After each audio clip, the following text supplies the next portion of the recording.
Untuk merubah pola pemikiran masyarakat mengenai sampah, di mana sampah merupakan barang yang tak berharga. Di tangan orang-orang kreatif, sampah itu bukan suatu masalah, melainkan suatu peluang bisnis rumahan.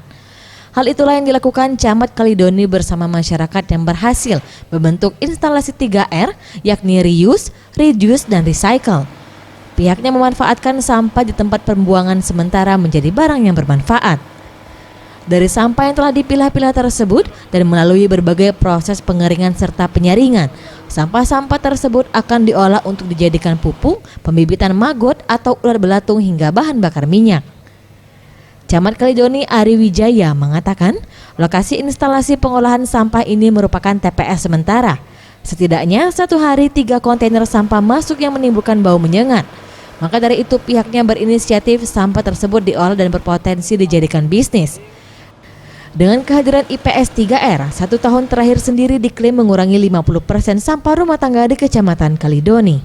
Sampah di instalasi ini normalnya dulu awal-awal sebelum kita bangun sekitar 2-3 kontainer. Artinya sekitar 8-12 kubik sehari. Jadi kemampuan armada Dinas Kebersihan itu hanya bisa mengangkut 1 kali sehari di sini. Jadi kebagian rutenya 1 kali sehingga 1-2 kontainer itu tertinggal di sini. Itu sudah terjadi lebih kurang 12 tahun.